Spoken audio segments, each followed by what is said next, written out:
Hermanos, podéis tomar vuestros asientos. Muy buenos días, hermanos, a todos. Que el Señor os bendiga. ¿Qué tal? ¿Hay gozo en la casa del Señor? Amén, qué bueno, qué bueno. No perdamos el gozo.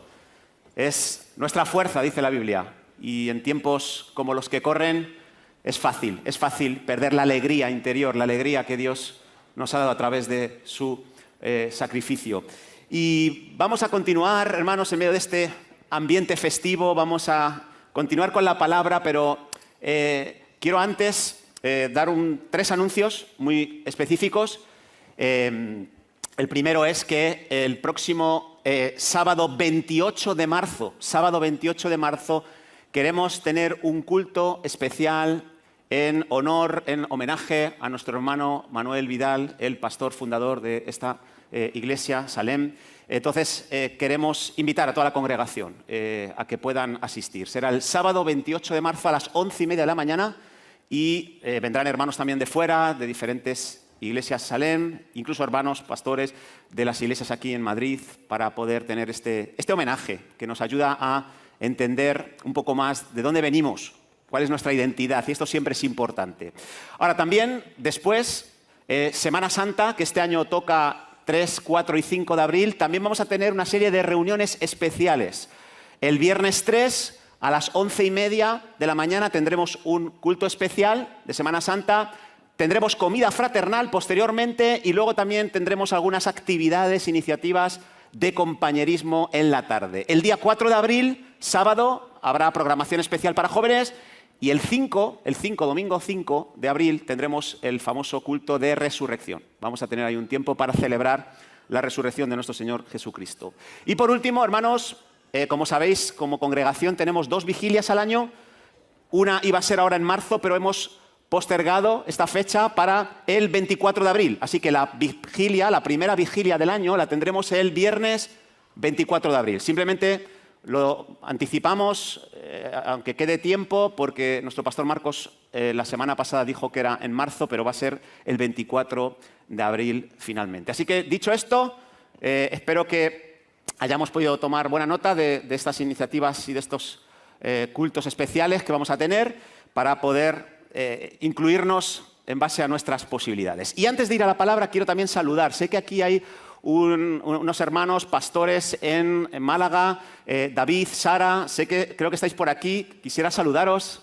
Pues Dios os bendiga, nos da mucho gusto. No sé si os acordáis de del pastor Nicolás Tranchini, de Cambios Profundos.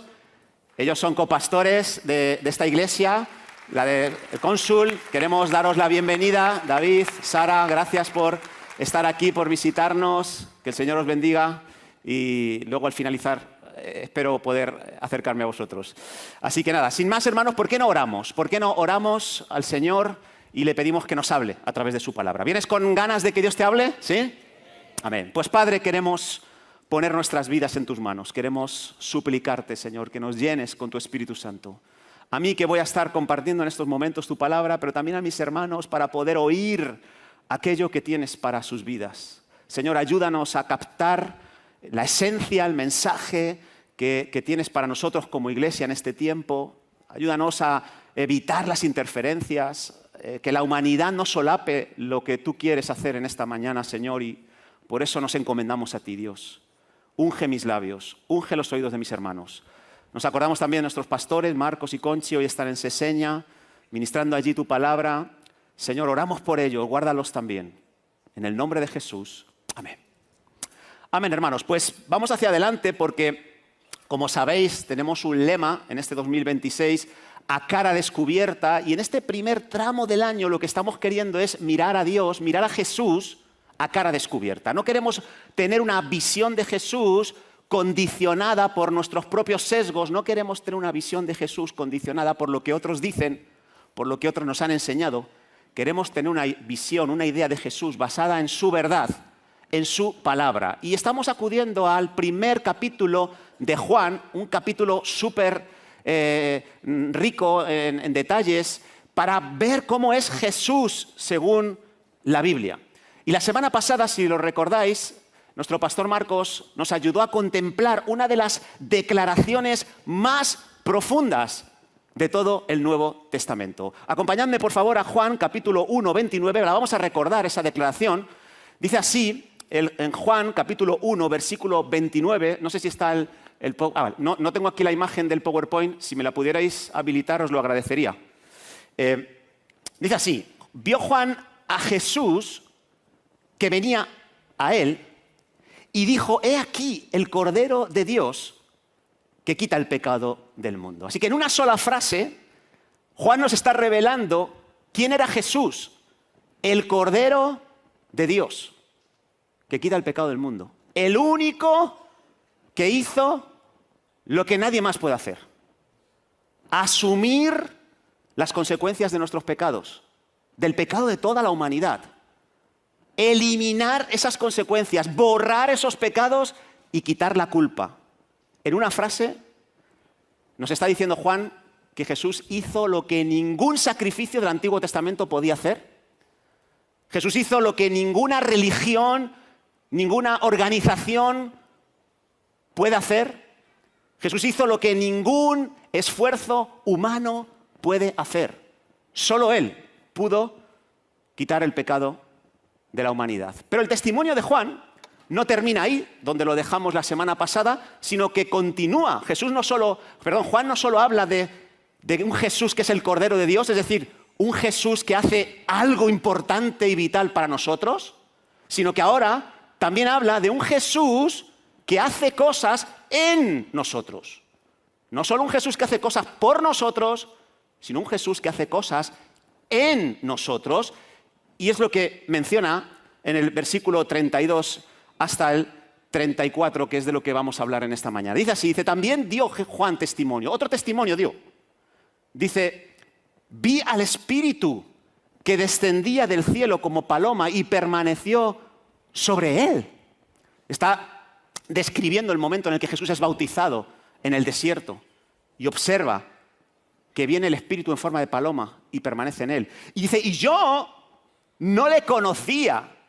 Esta es una declaración bastante interesante, luego la analizaremos. Dice, yo no le conocía, pero el que me envió a bautizar con agua, aquel me dijo, sobre el que veas descender el Espíritu y que permanece sobre él, ese es el que bautiza con el Espíritu Santo. Y termina Juan el Bautista diciendo, y yo le vi y he dado testimonio de que este es el Hijo de Dios. Este es Dios.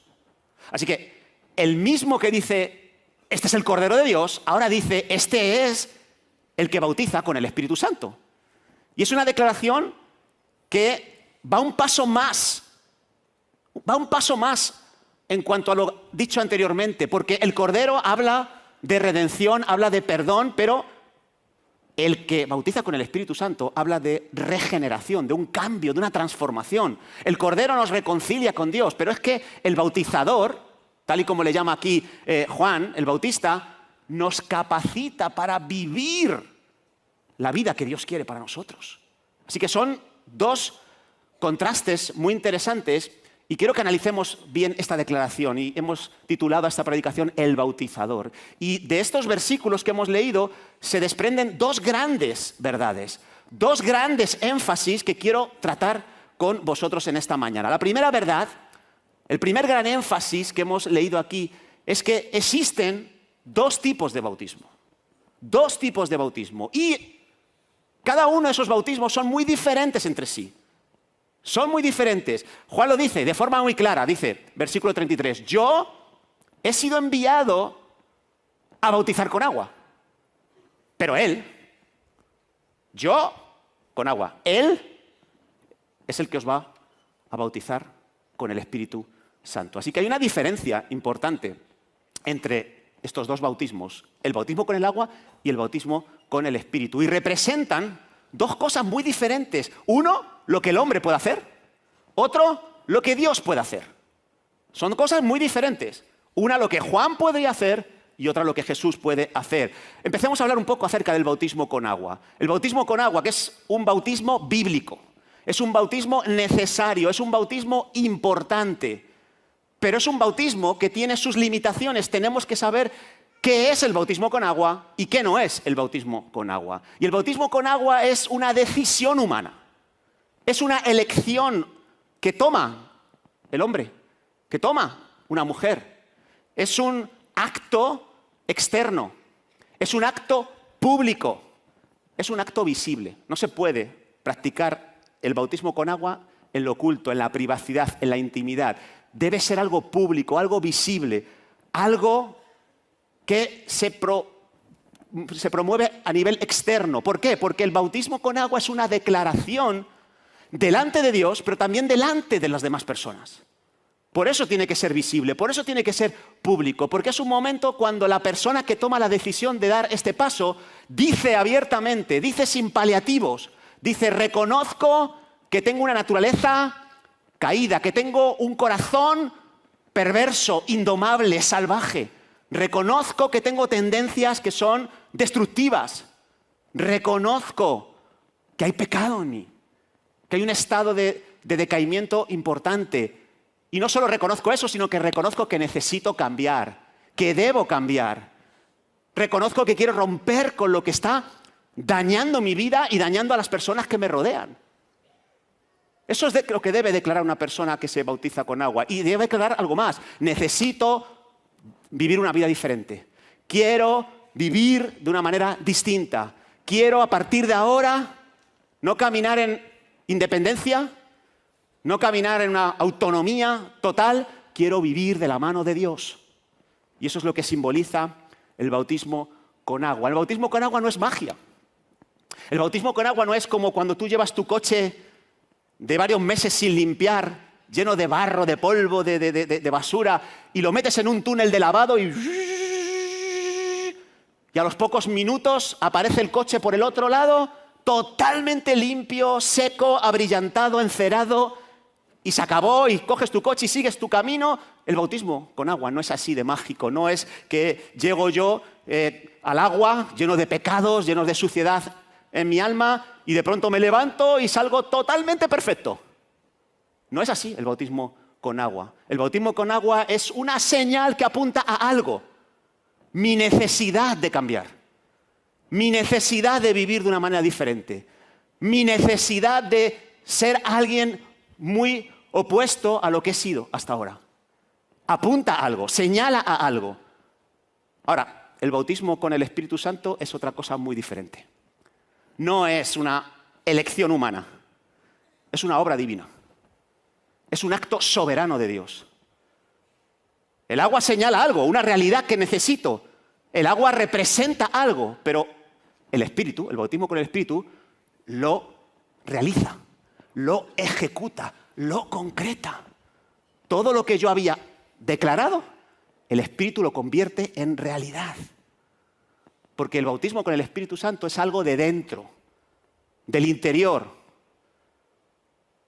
Y es algo invisible en primera instancia, aunque con el tiempo es profundamente visible. Se evidencia que ha habido ese cambio. Puede que al principio no, pero con el tiempo es inevitable que ese cambio se haga visible. Y ahí está la diferencia entre uno y otro. Son dos bautismos, los dos bíblicos, los dos necesarios, los dos importantes, pero muy diferentes uno del otro. Y tenemos que ser conscientes de esto, porque el que solo vive con el agua lleva una vida donde siempre está intentando cosas. Y lo intenta, pero el que vive en el Espíritu puede verlo hecho realidad. El que vive solo con el agua comienza con entusiasmo, comienza un montón de proyectos, un montón de iniciativas, pero el que vive en el Espíritu persevera. No solo comienza, sino que persevera. Persevera. El que vive solo en el agua cae y se queda ahí. El que vive en el Espíritu también cae, pero se levanta. Se vuelve a levantar. 70 veces 7, se vuelve a levantar. ¿Ves la diferencia? El que vive solo con el agua termina agotado, exhausto, drenado. El que vive con el Espíritu se renueva cada día. Sí, experimenta la debilidad. Sí, El hombre exterior se desgasta, pero el interior se va renovando, no obstante, cada día. He ahí la diferencia de uno y otro. Déjame ilustrarlo de otra manera. Estaba pensando en esto, la diferencia entre el bautismo con agua y con el Espíritu. Y me vino una imagen cuando yo era niño. Yo tenía un problema de sobrepeso. Yo era un comilón y un bebedor. Bebedor de Coca-Cola, comilón de bollería industrial, snacks, y luego me encantaba el pan. Y tenía una especie de vicio, de atadura, diría yo, hermano, que era que cuando mi madre, por ejemplo, me ponía el filete de ternera en el plato, a mí me gustaba ser muy bíblico y bautizarle por inmersión, ¿no? Cogía el filete de ternera y lo chorreaba lleno de tomate frito, ¿no? Hasta que lo cubriera todo, no por aspersión de, venga, un poquito de tomate, no, por inmersión. Y luego lo sacaba el filete, lo escurría así un poquito, lo dejaba en el plato, me lo comía, pero lo que venía a continuación era lo que más me gustaba. Yo cogía media barra de pan y me ponía a mojar. Eso era más placentero para mí que cualquier filete de ternera, por muy bueno que fuera. Y claro, con esos hábitos, con esas conductas, ¿cómo voy yo a resultar atractivo a las mujeres en esa época? Y eso me hizo decir, wow, necesito un cambio, pero era difícil para mí hasta que llegó la adolescencia, pegué el estirón y por la misericordia de Dios me cambió el metabolismo. Algo cambió por dentro. Mi cuerpo ya no procesaba la comida de la misma manera y podía comer más o menos igual. Ahora, esto no es una licencia para decir, ¡oh, pues aleluya! Que me cambie el metabolismo y sigo comiendo malamente. No, eso es algo que luego corregí. Pero que en esa etapa inicial no fue mi esfuerzo lo que me llevó a adelgazar, no fue mi esfuerzo lo que me llevó a bajar de peso, sino fue algo interno que cambió. Mi metabolismo comenzó a funcionar de manera diferente y ese cambio lo produjo algo que había en mi interior, no una decisión mía de mejorar mis hábitos alimenticios. Y esto sucede con la vida espiritual. Esto es lo que nos transmite Juan, una idea similar. Oye, Jesús no solo vino para llamarte al cambio. Jesús ha venido para producir el cambio que tú no puedes producir. Y esa es la diferencia entre el bautismo con agua y el bautismo con el Espíritu. Por eso Juan dice tan vehementemente, yo bautizo con agua, yo bautizo, pero Él es el que os bautiza con el Espíritu Santo. Él es el que cambia vuestro metabolismo. Él es el que va a hacer que las cosas que viváis las proceséis de una manera que sea más adecuada para vosotros. Así que sí, yo soy necesario, tengo que estar aquí, pero no me sigáis a mí, seguidle a Él, porque es el que marca la diferencia en vuestras vidas. Así que, hermanos, la vida cristiana no se sostiene con buenas intenciones, eso es lo primero que nos quiere dejar aquí claro Juan el Bautista, sino cuando Dios mismo está obrando dentro de nuestro interior.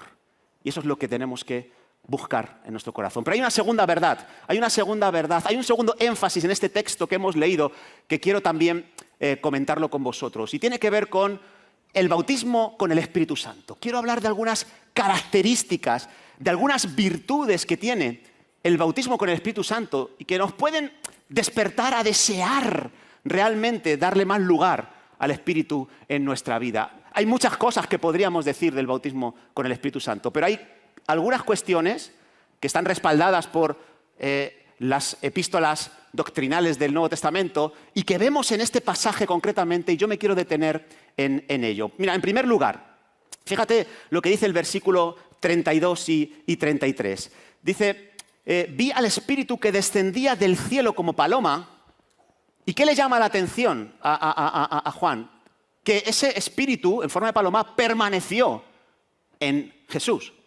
Versículo 33. Y yo no le conocía, pero el que me envió a bautizar con agua, aquel me dijo, mira, sobre quien veas descender al Espíritu y que permanece sobre él, ese es el que bautiza con el Espíritu Santo. Así que, primera característica muy importante de este bautismo con el Espíritu Santo. ¿Qué es el bautismo con el Espíritu Santo? Hay una palabra clave aquí que se repite 2 veces, que no es un detalle menor, y es la palabra permanecer, y lo que está es señalando algo totalmente nuevo en la historia de la humanidad cuando Juan el Bautista estaba bautizando. Algo diferente, algo que apunta a una característica del bautismo con el Espíritu. Y es que el bautismo no tiene que ver con que el Espíritu viene a tu vida, sino tiene que ver con que el Espíritu permanece en tu vida. Y esa es la primera gran característica del bautismo, que a lo mejor a ti no te parece muy importante, pero para la gente de la época sí que lo era, porque hasta ese momento en el Antiguo Testamento el Espíritu sí venía, interactuaba con el pueblo de Dios, pero venía sobre ciertas personas. ¿Para qué? Para poder habilitarles a que cumplieran algunas tareas específicas. El Espíritu no era para todos. El Espíritu era solo para ciertas personas. Y normalmente estaban muy identificados. Eran para sacerdotes, eran para profetas, eran para reyes, en otras épocas para líderes como los jueces. Y ahí, estas personas, este grupo reducido, eran los únicos que entraban en contacto con el Espíritu Santo, pero eso sí, entraban en contacto con el Espíritu Santo de manera temporal. Era para cumplir una función específica y luego el Espíritu Santo se iba. Así que en el Antiguo Testamento el Espíritu Santo era un visitante, no era un habitante. Era alguien que aparecía en ciertos momentos, hacía lo que tenía que hacer y luego se iba y te quedabas igual. Por eso, cuando uno lee, por ejemplo, el Salmo 51, el rey David dice algo interesante. Dice, no quites de mí tu Santo Espíritu. No quites de mí tu Santo Espíritu. Está hablando de una época diferente a la nuestra, ¿vale? Y en esa época, el Señor te dejaba experimentar su Espíritu Santo y luego te lo quitabas. David sabía que en esa etapa la presencia del Espíritu era una realidad, era algo poderoso, pero era algo momentáneo. Y por eso él clamaba que no lo quites, déjalo más tiempo en mi casa. Como cuando te visita alguien, ¿no? A tu casa que realmente es agradable, que es alguien que te enriquece y le suplicas, quédate un poco más, quédate unos días más, quédate una semana más. Sé que no puedes quedarte aquí a vivir, pero quédate unos días más. Porque tu presencia me enriquece, tu presencia me nutre, me estimula. Pues el rey David sabía que esa era la relación que tenía y que podía tener con el Espíritu Santo. Pero cuando aparece Jesús, algo está cambiando. Algo cambia. Y lo que experimenta Jesús ya no es una experiencia pasajera como las de los personajes del Antiguo Testamento, sino ahora es una presencia constante. Una presencia del Espíritu constante en la vida sobre la que el Espíritu entra. Y en Jesús el Espíritu no viene y luego se va. No. En Jesús el Espíritu no lo visita ocasionalmente para cuando tiene una necesidad o tiene que hacer algo. No. Juan ve que ahora en Jesús el Espíritu permanece y por lo tanto estamos, señores, ante una nueva era. Estamos ante la inauguración de una nueva era. Y Juan entiende que solo Jesús es el que recibe el Espíritu de esta manera y entiende que solo Jesús es el que puede transmitir esa experiencia a otros. Solo Jesús es el que puede bautizar con el Espíritu, conseguir que el Espíritu también permanezca en otros. Solo Él. Y se confirma. En Pentecostés, Hechos capítulo 2, vemos una y otra vez a Jesús diciendo a sus discípulos, quedaos en Jerusalén hasta que venga sobre vosotros el Espíritu Santo. Quedaos allí porque vamos a empezar una nueva era de la humanidad, una nueva etapa. Y vendrá sobre vosotros el Espíritu. No para visitaros esporádicamente, para habitar, para permanecer, para que le tengáis a diario. No solo un domingo, no solo un martes en el culto de oración, a diario. No solo unas horas al día, todas las horas del día, las 24 horas del día. No solo cuando vas en un lugar que sea sacro como este, santo. No, en cualquier lugar donde vayas. Y vemos a los discípulos que ellos son los primeros humanos en experimentar esta realidad. Y vemos a cada uno de los discípulos cómo eran antes de Pentecostés y cómo son después de Pentecostés. Qué diferentes eran. Y siempre se suele poner el ejemplo del apóstol Pedro, que es el que más contrasta en la etapa de la visita del Espíritu y la etapa de la permanencia del Espíritu en su vida. Y vemos a un Pedro que antes de que el Espíritu morara en él, le vemos que era un hombre tremendamente impulsivo. Un hombre que no pensaba antes de hablar. Un hombre que no pensaba antes de actuar. Un hombre que te cortaba la oreja si le tocaba las narices, vamos. Pedro era un hombre con un temperamento serio, fuerte, agresivo, incontrolable. Un hombre que podríamos llamar en términos coloquiales un bocazas. Un hombre que hablaba más de lo que era capaz de sostener con su vida. Un hombre que dice, yo te sigo a ti, Señor, hasta que la muerte, vamos, hasta la muerte. Y a las primeras de cambio, bajo la mínima presión, decide negar a Jesús, maldecirle, alejarse de él. Sin embargo, llega a Hechos 2. Se introduce Pedro en esta nueva era en la que ya el Espíritu no te visita, sino permanece. Y qué diferente es Pedro, ¿eh? Qué diferente. ¿Has leído Hechos a partir del capítulo 2? Parece otro Pedro, ¿no? Parece un hermano gemelo. Porque no me parece a mí el mismo que el de los evangelios. Este es un hombre que le da igual que le persigan, que está dispuesto a seguir predicando, aunque le hayan encarcelado, aunque le hayan azotado duramente, aunque le hayan amenazado de muerte, aunque le digan, oye, que no hables más en el nombre de Jesús. Y llega él y dice tan pancho, pues mira, juzgar vosotros si es justo, si es razonable obedecer antes a las autoridades que a Dios. Mira, nosotros no podemos dejar de hablar lo que hemos visto y oído. No podemos, lo siento. ¿Qué quieres? ¿Descuartizarnos? Adelante. Pero no podemos. Hay algo en nosotros, hay un fuego que nos impide dejar de hacer lo que tenemos que hacer. ¿Pero cómo es posible? Y vemos a un Pedro tremendamente compasivo, a veces tan compasivo, tan tierno, tan delicado, que a veces roza la tolerancia con el error. Tan comprensivo con los judíos de la circuncisión, que todavía no habían entendido bien lo que era la gracia, a diferencia de la ley, que hasta en ocasiones parece tener connivencia con ellos y se aleja de los gentiles. ¿Qué le ha pasado a ese corazón duro, a esa cabeza de chorlito, cabeza de piedra? ¿Qué le ha pasado? Ha sido beneficiario de la nueva era, la era del Espíritu, la era donde el Espíritu no te visita, sino se queda a vivir contigo. Y claro, cuando tú tienes al Espíritu Santo permanentemente en tu interior, cuando su presencia es constante en tu interior, mira, me da igual si lo sientes o no lo sientes, si has tenido una experiencia del tercer cielo o no, tu vida no va a ser la misma, ya te lo digo yo.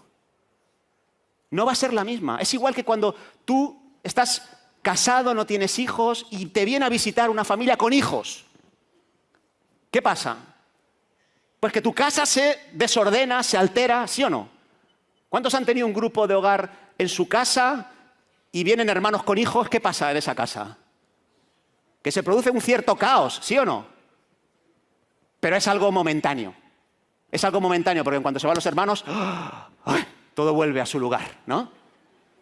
Amigo, pero cuando tú tienes un hijo, tienes dos, y el hijo no es el que no te visita, sino que vive contigo en tu casa, tus sillones lo notan, tus paredes también, tu vajilla empieza a desaparecer peligrosamente, empieza a haber bajas en tu vajilla. Hay un cambio inevitable. Y no digamos si tu suegra te visita un día o si se queda a vivir en tu casa. Dime tú a mí si no hay una diferencia entre la visita y la permanencia de tu suegra en tu casa. Claro que hay cambios, claro que hay cambios. Y tú, hombre, dejas de ser cabeza en tu casa. Y puede que haya algún... No, pero también puedes oler a una comida mucho mejor también, ¿no? Porque las suegras y las madres también cocinan mucho mejor. Así que hay diferencias entre una era y otra, y eso es lo que Juan nos está diciendo. Oye, Él os bautizará con el Espíritu Santo, y eso significa que cuando Él os entregue el Espíritu Santo, vuestra vida va a ser muy diferente. El Espíritu no va simplemente a acompañaros ciertos días, en ciertas ocasiones. No, Él va a habitar con vosotros toda la semana. Toda la semana. Así que, en cuanto el Espíritu se mude a tu corazón, en cuanto el Espíritu se mude en tu interior, ¿sabes qué? No vas a depender de momentos especiales, momentos cumbre, donde tú recibes una experiencia de adrenalina, sino vas a vivir acompañado por la presencia continua del Espíritu Santo. Y eso es algo maravilloso. Ahora, el Espíritu no solo va a permanecer en nosotros. Cuando somos bautizados con el Espíritu Santo, no solo el cambio va a ser el de la permanencia, sino su presencia también va a producir algo profundamente importante. Y lo vemos aquí en el versículo 33 y 34. Dice, la voz que le envió a Juan le dijo, oye, sobre quien veas descender el Espíritu y el que permanece sobre él, ese es. Ese es el que bautiza con el Espíritu Santo. Y a continuación dice algo interesante. Dice, y yo le vi y he dado testimonio de que es el Hijo de Dios. En los evangelios sinópticos, este mismo pasaje, que es el del bautismo de Jesús, está asociado a una experiencia muy interesante. Y es que Jesús es bautizado, sí, se ve la paloma, el Espíritu en forma de paloma, pero hay algo mucho más impactante, y es que hay una voz que se escucha en el cielo, ¿os acordáis? Y esa voz declara algo parecido a lo que Juan está declarando al ver a Jesús. La voz dice, este es mi Hijo amado en quien tengo complacencia. Y esto para mí es otro rasgo importante, vital, esencial del bautismo con el Espíritu Santo. No solo es que ya el Espíritu permanece, sino que también el Espíritu, cuando viene a morar en tu vida, ¿sabes lo que hace? Afirma tu identidad. Afirma tu identidad. Te deja muy claro quién eres y quién no eres. Te deja muy claro lo valioso que eres, lo amado que eres, y eso te cambia también definitivamente. Por eso Juan dice, yo solo puedo bautizar con agua, pero Él os bautizará con el Espíritu Santo. Y eso vale la pena, eso es algo importantísimo, porque eso va a afirmar vuestra identidad. El Espíritu afirmó la identidad de Jesús cuando permaneció en Él, y esto a mí me llama la atención porque le afirmó su identidad antes de enviarle a cualquier misión, antes de hacer cualquier cosa. Lo primero que sucedió antes de que Jesús comenzara su ministerio público, antes de que predicara, antes de que hiciera cualquier milagro, antes de que fuera a la cruz, lo primero fue afirmar su identidad de manera clara e inequívoca. Y eso es algo muy importante. ¿Por qué? Porque nuestra cultura funciona al revés de Dios. Nuestra cultura, antes de definirte, antes de determinar quién eres, antes de determinar tu valor, lo primero que te pregunta es, oye, ¿a qué te dedicas? ¿Qué estás haciendo con tu vida? ¿Qué estudios tienes? ¿Cuáles han sido tus logros? ¿Cuánto tienes? ¿Qué has conseguido en esta vida? Y cuando respondes a todas estas cuestiones, entonces, pues tú eres esto. Pero Jesús no. El Evangelio lo primero que pregunta es, ¿quién eres en Cristo? ¿Quién eres en esencia? ¿Quién eres realmente? Antes de hacer cualquier cosa, y esa pregunta es muy importante porque su respuesta va a determinar cómo nos vamos a comportar nosotros. Y el problema es que nosotros los seres humanos tendemos a olvidar quiénes somos. Tendemos a actuar de una manera que no es la que Dios quiere. Tendemos a olvidarnos de Dios, a olvidarnos de que Él es el creador, que Él es el que nos hizo y que determinó ya desde ese momento para qué estábamos aquí, qué deberíamos hacer, qué no deberíamos hacer. Eso lo determinó Dios, pero el problema, como digo, el problema no es externo, el problema es interno, es un problema de amnesia espiritual, es un problema de olvido espiritual, es un problema de demencia, de Alzheimer, que te olvidas de quién eres.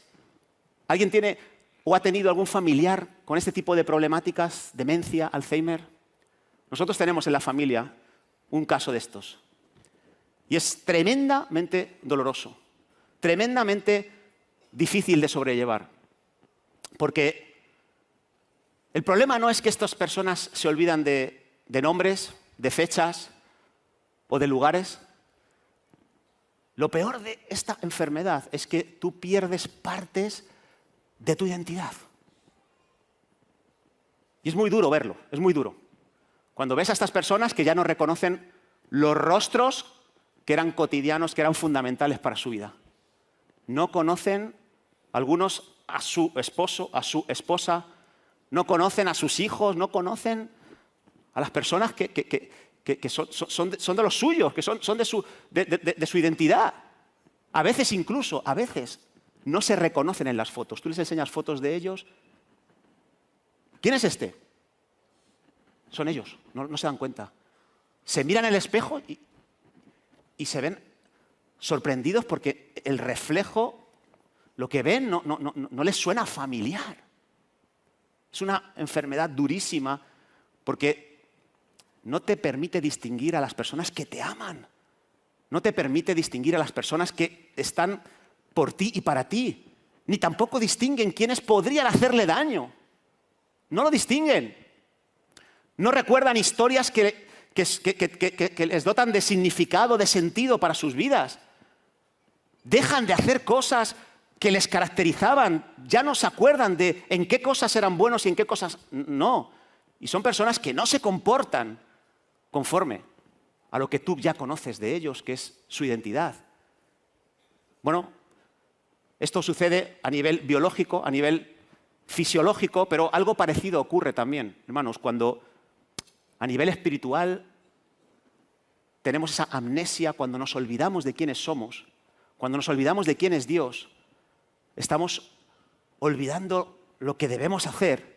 Y cuando pierdes tu identidad, tú te comportas como alguien que no sería lo razonable. Te comportas como no debes.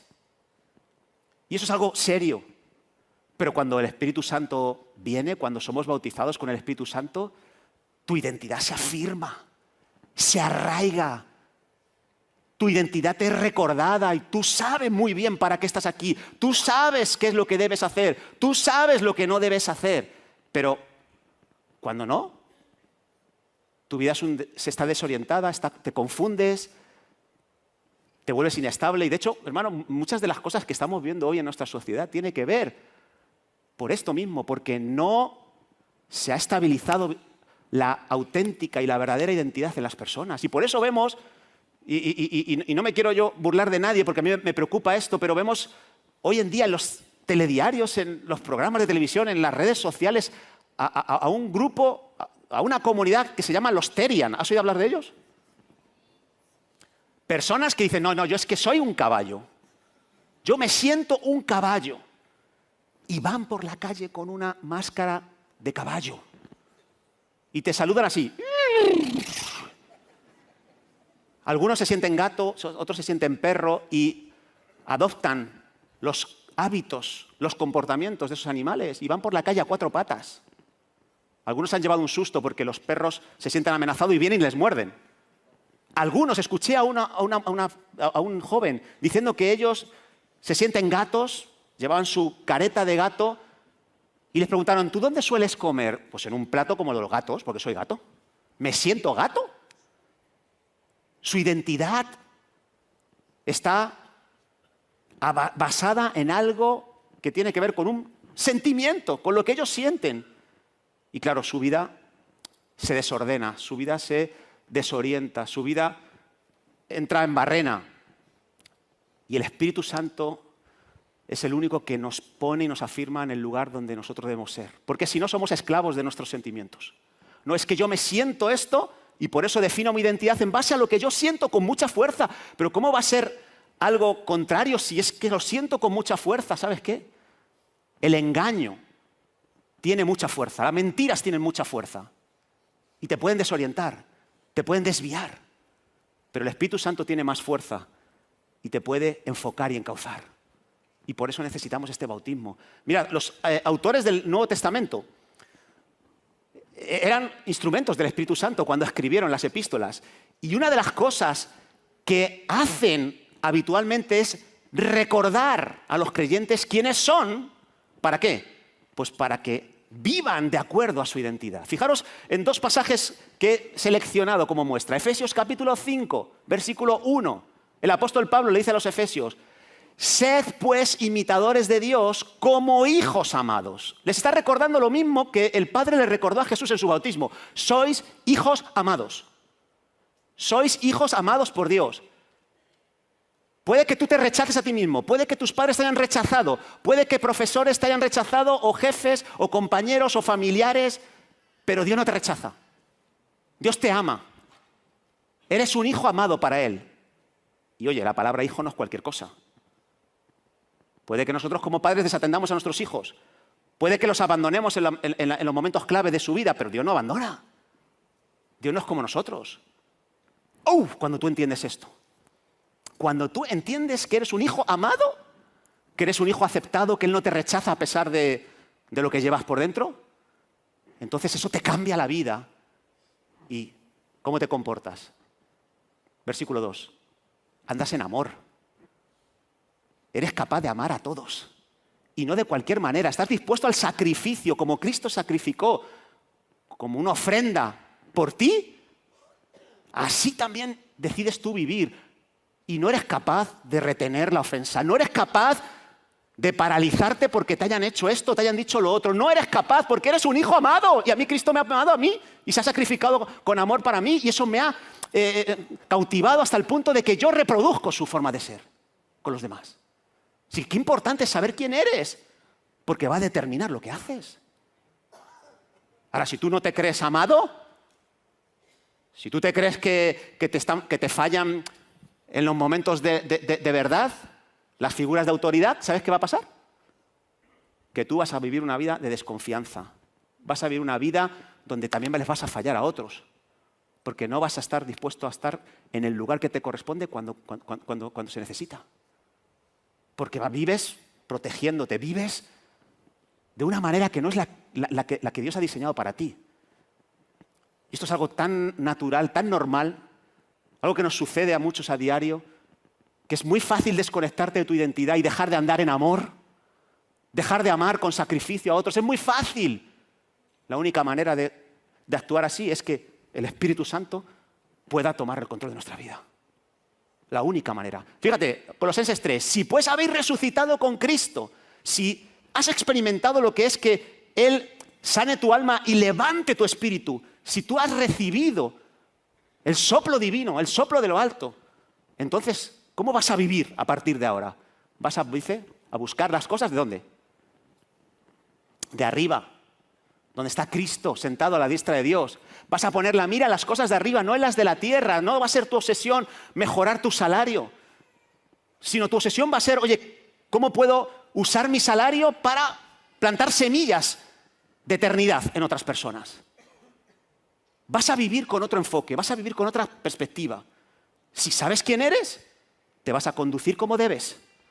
Si te olvidas de quién eres, si te olvidas cuáles son las áreas más beneficiosas para ti, entonces vas a actuar de una manera que no debes. Y por eso el Espíritu Santo te recuerda quién eres. El Espíritu Santo te saca de la confusión, te saca de la amnesia, te saca del olvido. Y cuando sabes quién eres, no decides desde el miedo, no decides desde la desconfianza, no decides de la indecisión, decides desde la convicción, desde la certeza, decides desde la seguridad. Cuando sabes quién eres, no vives buscando demostrar a los demás que vales. No estás obsesionado por mostrar tu valor a los demás. No buscas aprobación desesperadamente, no, porque ya sabes que eres amado por Dios. Porque ya eres valioso, porque ya tienes su aprobación, porque ya se complace contigo. Eso cambia la vida. Eso cambia la vida. Ahora, termino, hermanos. Cuando el Espíritu afirma, cuando el bautismo con el Espíritu llega a tu vida, no solamente permanece, no solamente afirma tu identidad, no solo te dice quién eres, sino que también hay algo más. Y con esto quiero terminar. Fíjate, dice el versículo 32. También dio Juan testimonio diciendo, vi al Espíritu. O sea, Juan estaba bautizando, haciendo su labor, tranquilamente. Y tenía un mensaje. Tienes que preparar el camino del Mesías. Tienes que preparar el camino del Salvador. ¿Y quién es el Salvador? No te preocupes que te lo vamos a decir. Se te va a guiar a Él. Te vamos a dirigir a Él. Y dice que Él estaba allí y de pronto vio al Espíritu. ¿Qué estaba haciendo el Espíritu en este momento? Guiando a Juan el Bautista. Vino en forma de paloma, de una manera visible, para que él pudiera comprobarlo, permaneció en él Y claro, dice, yo no le conocía, pero el que me envió me dijo esto, justo, vas a recibir unas directrices y cuando las veas vas a saber quién es. Y a mí me llama la atención, hermanos, porque no sé cuántos saben de aquí que Jesús era primo de Juan, el Bautista. ¿No conocía Juan a Jesús? Suena como trampa, ¿no? ¿No lo conocía? Oye, ¿es honesto, Juan? Es un profeta, dice Jesús que es el mayor de todos los profetas. Es un hombre íntegro, es un hombre piadoso. Pero nos está aquí metiendo un gol. Nos está diciendo que no conocía a su familiar, ¿no le conocía? Pues le conocía de una determinada manera, pero no conocía la verdadera dimensión, quizás, de Jesús. Y para conocerlo necesitó revelación, necesitó ser guiado. Para reconocer que Jesús era el Hijo de Dios, necesitó la ayuda del Espíritu Santo. Y sabes, cuando el Espíritu viene a nuestras vidas, cuando somos bautizados con el Espíritu Santo, otra de las particularidades que nos acontecen es que podemos ser guiados por el Espíritu Santo de una manera inequívoca, clara. De una manera que no nos va a quedar ninguna duda de cuál es el camino correcto, de cuál es la mejor opción para nuestras vidas. Y tú sabes que las decisiones que tomamos son cruciales para nuestro progreso. La vida consiste en tomar buenas decisiones, dicen. Pues sí. ¿Con quién me caso? ¿Qué tipo de carrera voy a estudiar? ¿Qué trabajo me conviene más? ¿Cómo puedo avanzar por aquí? ¿Cómo puedo arreglar aquello? Y no es fácil acertar. No es fácil acertar porque somos humanos, somos personas con una naturaleza caída, una naturaleza desobediente. Tenemos un corazón que, como decía antes, es indomable en muchos momentos. Es un corazón que tiende a lo cómodo, que tiende a lo fácil, que tiende a lo visible, que tiende a cosas que no convienen a la hora de tomar decisiones. Pero la buena noticia es que el Espíritu Santo, cuando viene, no solo permanece, no solo afirma tu identidad, sino también tiene la capacidad de guiarte con absoluta claridad hacia el buen camino. Y esto no sé a ti, pero a mí me da muchísima tranquilidad. A mí me da la tranquilidad de que puedo vivir en el día a día sin confusión. Me da la seguridad de que, por muy torpe que yo sea, como soy hijo de Dios, como tengo el Espíritu en mí, Él me va a guiar a toda verdad. Me da la seguridad del Salmo 23, que me dice que su vara y su cayado me infundirán aliento, que Él me guiará por sendas de justicia, por amor de su nombre, por sendas correctas. Y muchas veces no sabemos cómo, pero el Espíritu nos da esa capacidad para ser guiados por esos caminos correctos. Y lo hace de muchas maneras, no siempre de una manera espectacular, pero sí de una manera muy real. Muy real. Déjame mencionarte algunas de las formas en las que el Espíritu nos guía a diario, no solo esporádicamente, a diario. Hay un pasaje en Hechos 16, que es en la visita de Pablo a Filipos, que para mí es una masterclass de cómo nos guía el Espíritu Santo, de las diferentes formas en las que el Espíritu nos puede guiar. La primera la vemos cuando Pablo está intentando ir a la provincia de Asia y el Espíritu dice que se lo prohibió. ¿Recordáis ese pasaje? No le permitió ir a Asia. Le cerró la puerta. Y Pablo intentó ir a Bitinia, más al norte, y tampoco se lo permitió, se lo prohibió. Puerta cerrada. Y Pablo dice, a ver, para allá cerrada la puerta, para allá cerrada la puerta. Y se queda ahí pensando en el asunto, se queda dormido y tiene una visión. Y ve a un varón macedonio con los brazos extendidos diciendo, venid para acá a ayudarnos, necesitamos vuestra ayuda. Y se levanta Pablo y dice, amigo, ya sé por qué no podíamos ir ni a Asia ni a Bitinia. Porque el Espíritu quería que cruzáramos el charco y que fuéramos a Europa. Así te guía el Espíritu Santo muchas veces. Tú vas en una dirección y se te cierra la puerta. Tú dices, pero ¿cómo es posible? Y como somos testarudos, intentamos abrirla. ¡Que está cerrada! Pero intentamos. Oye, ¿alguien tiene una llave de esa puerta? Y buscamos la llave por los más osados, ¡pum!, le dan una patada a la puerta. que está cerrada la puerta. Sin embargo, luego vas por otro lugar y ¡ping! Se te van abriendo las puertas. ¿Cómo te guía el Espíritu Santo? A veces así, simplemente. ¿Te abre o te cierra puertas? Ahora, hay otra manera.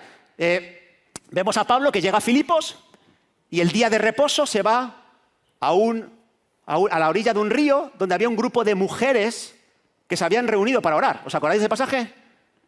Y Pablo dice, vamos para allá, que aquí hay materia prima, personas con el corazón abierto. Y empieza a predicar el Evangelio y dice que Dios, el Espíritu Santo, abrió el corazón de una mujer llamada Lidia, vendedora de púrpura. La abrió el corazón y pudo entender el mensaje de Pablo. Se le iluminaron los sentidos y pudo entender la palabra que Pablo le estaba predicando y conoció a Jesucristo. Otra manera de guiarte. A veces Dios ilumina la palabra y te produce unas seguridades, unas certezas, unas convicciones cuando estás leyendo la Biblia, cuando la estás escuchando y sabes que eso no es humano, eso es divino. El Espíritu te guía de esa manera, iluminando tus sentidos para que comprendas, para que entiendas, para que te aferres a la verdad que Dios está predicando. Ahora, luego llega Pablo otro día, va por la calle y se encuentra una muchacha, una sierva, que le empieza a tirar piropos a Pablo. Elogia públicamente a Pablo. Le dice, este es un siervo del Altísimo, este es un hombre de Dios increíble. ¿Quién se iba a incomodar por eso, no? Te está dando publicidad, te está promocionando. Sin embargo, el espíritu le incomoda a Pablo y afina su discernimiento y le hace ver que detrás de esa mujer hay un engaño, hay un espíritu engañoso. Que las intenciones de esa mujer no son las mejores, porque esa mujer está poseída. No podrías haberlo visto jamás eso, si no es porque el Espíritu te guía a verlo. Te abre los ojos y te das cuenta de la verdadera naturaleza de ciertas personas. Y te ayuda a tomar decisiones correctas, como le pasó a él.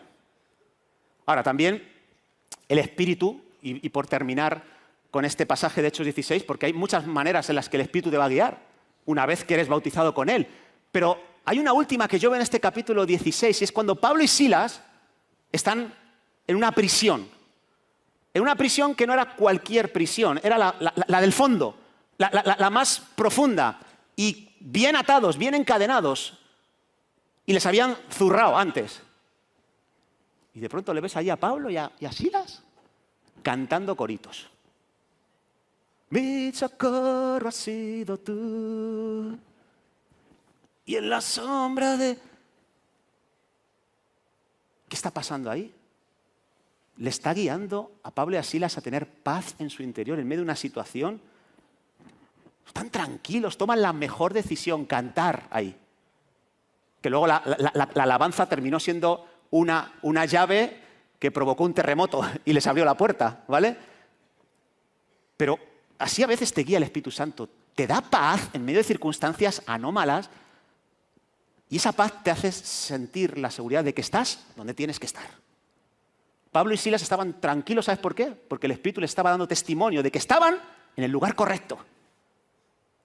Y esa sensación de paz incomprensible es la que les hizo albergar esa idea. Así que, hermanos, el Espíritu te guía. A veces no lo hace con voz audible, pero lo que sí te da es una convicción irresistible, una convicción interior profunda de que estás donde tienes que estar, de que tienes que hacer lo que sientes en tu corazón.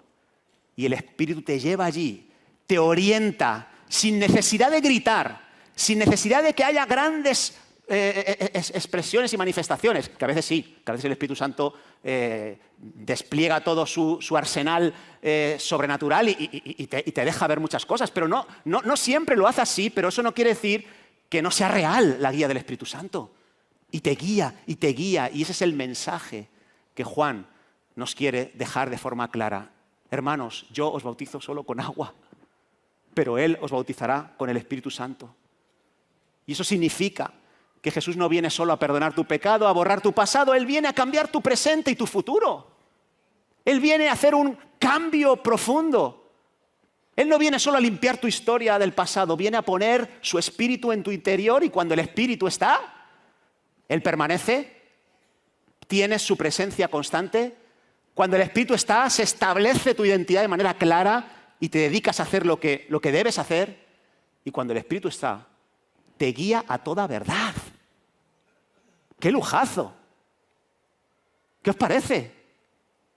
¿Necesitamos al bautizador, sí o no, en nuestra vida? Cuando lo recibes, entiendes algo fundamental. La vida no se sostiene con agua solamente. No se sostiene solo con esfuerzos externos, con iniciativas externas. La vida cristiana se sostiene por el Espíritu. Por el Espíritu. Y tal vez aquí hay personas hoy, hermanos, que llevan viviendo años una fe de solo agua, de solo actos externos. Quizás hay personas aquí que llevan viviendo durante mucho tiempo una fe que está basada en tengo que esforzarme un poco más, ahora sí que voy a cambiar, ahora lo voy a intentar mejor, ahora voy a forzarme más, ahora voy a comprometerme en mayor medida, ahora sí que voy a hacer un pacto, ahora sí que voy a hacer un voto delante de Dios, voy a hacer más promesas, más, ahora sí, o más disciplina, no, voy a hacer más disciplina, voy a ayunar más, voy a ir más a la iglesia, Y se dan cuenta de que después de todo eso, lo que queda es más frustración, más desánimo, más decepción. Y la invitación hoy no es esfuérzate más, pórtate mejor. No es lo que yo te quiero decir hoy. Lo que te quiero decir es ven al bautizador. Ven al bautizador, recibe una nueva vida. Una vida dirigida por Dios. El mismo espíritu que descendió sobre Jesús, el mismo espíritu que permaneció en Jesús es el mismo espíritu que hoy Jesús quiere poner dentro de nosotros. Y si ya lo tienes en tu interior, estarás conmigo de que esto no es una teoría que suena muy bien, que no es religión. Esto es algo que te lleva a tener una vida nueva. Y es algo que necesitamos para poder seguir avanzando en un mundo como este. En un mundo que cada vez se vuelve más oscuro, más incierto. Hoy más que nunca necesitamos el bautismo con el Espíritu Santo. Hoy más que nunca. ¿Amén? ¿Por qué no nos ponemos en pie? Y voy a pedir a los músicos si nos puede apoyar. Vamos a terminar.